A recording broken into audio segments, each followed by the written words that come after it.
બનાસકાંઠા જિલ્લામાં કાંકરેજ તાલુકાના રાનેર ગામે રાજપૂત દરબાર સમાજના આગેવાને પોતાના ઊભા પાકમાં સમૂહ લગ્ન માટે ગાયો ચરાવી। બનાસકાંઠા જિલ્લાના કાંકરેજ તાલુકાના રાનેર ગામે માત્ર ₹1 લઈ 23 ફેબ્રુઆરી સમગ્ર ગુજરાતમાંથી 211 દીકરીઓના સમૂહ લગ્ન કરવામાં આવશે।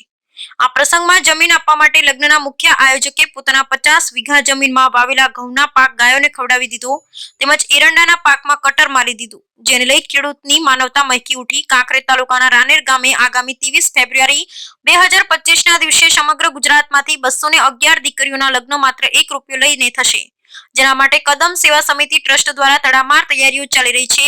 પ્રસંગ યોજવા માટે મુખ્ય આયોજક કનુભા વિજાદવે તેમના 50 વીઘા જમીનમાં વાવેલા ઘઉંના પાક ગાયોને ખવડાવી દીધો તેમજ એરંડાના પાકમાં કટર મરાવી દીધું, જેને લઈ આ વિસ્તારની ગાયો પણ તૃપ્ત થઈ ગઈ હતી। જે ખેતરોમાં ગાયો ચરાવી તેમાં ₹7.50 લાખના ઘઉં અને ₹10 લાખના એરંડાના તૈયાર થાત અને લગ્નના મુખ્ય આયોજકે 25 વીઘા જમીનમાં વાવેતર કર્યું।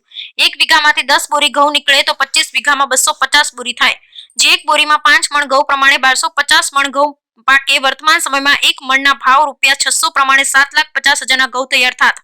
તે જ પ્રમાણે 1 વીઘા જમીનમાંથી એરંડાની 8 બોરી નીકળે, 25 વીઘા 200 બોરી થાય, એક બોરીમાં 4 મણ એરંડા પ્રમાણે 800 મણ એરંડા નીકળે, જેના વર્તમાન ₹1250 ભાવ પ્રમાણે ₹10 લાખ ખેડૂતને મળતો।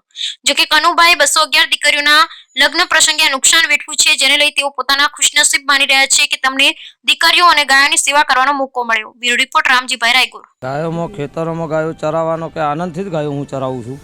જગ્યાના કારણથી જગ્યા ખુલ્લીથી 2 કામ મારાથી હશે, 2 કામ છે એટલે જગ્યાની જગ્યા ખુલ્લીથી છે અને પૂનનું પૂન મને મળ્યું છે, એ કારણથી।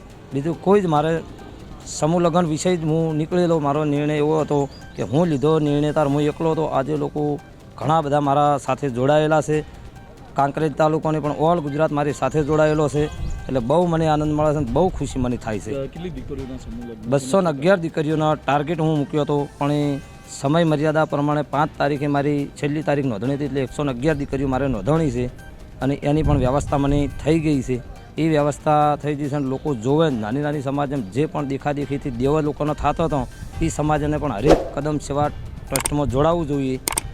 કેવું લાગે છે ગાયો ચરાવીને? ગાયો ચરાવવાની મને બહુ જ આનંદ થયો હતો અને એના પછી મારી સફળતા ગઈ છે, એટલે બહુ જ કોઈ જગ્યાએ પણ અટવાડતા નથી થતી મને।